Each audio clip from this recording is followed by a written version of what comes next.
Have you ever wondered why everything runs smoothly? Why are the interactions and processes around us so systematic? Who controls us? If the president controls us, does anyone control the president? You may remember the election of the current president, Donald Trump.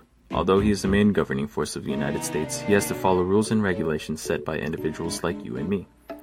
The rules made for the president and other political entities are regulated by something we call checks and balances.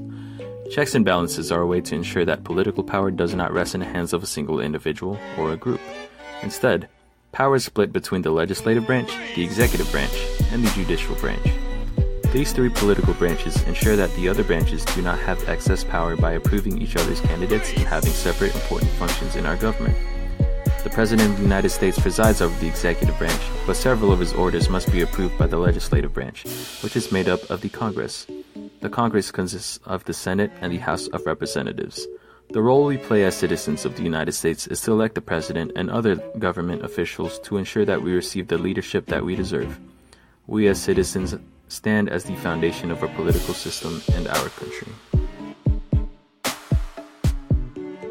We will now go into a basic breakdown of the structure of our government. We use a structure that is known as federalism. This simply means that the power is shared between the federal or national government and the state governments.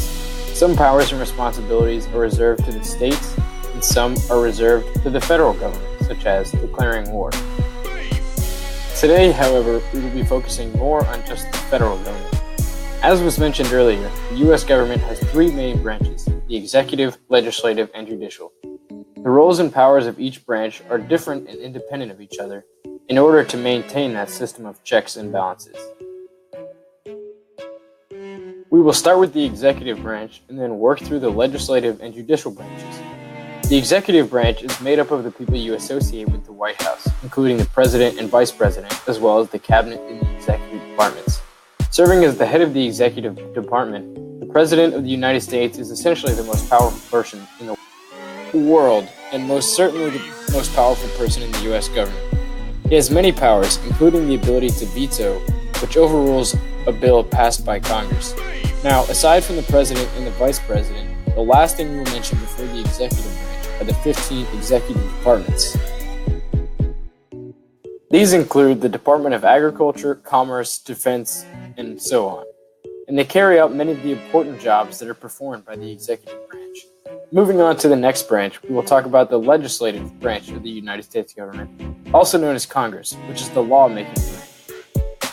It is split into two houses, the Senate and the House of Representatives. There are 2 senators per state for a total of 100, and the number of representatives your state gets in the House depends on the population of your state.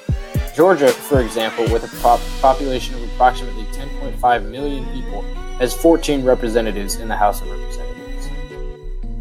Last but not least is the judicial branch of the government. This branch is made up of the courts, judges, and justices. Most important of all is the Supreme Court, which we will discuss more later.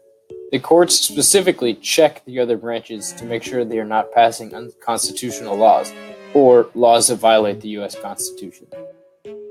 Again, this is all part of a system of checks and balances. As mentioned before, the Supreme Court is the most influential and most important of all the courts. It is made up of 9 justices, including 1 Chief Justice. This court hears and rules on about 100 cases per year, and they tend to be more important but controversial topics. This concludes the basic breakdown of our structure in each branch of our government, and we will now go into a quick review of what we've learned today.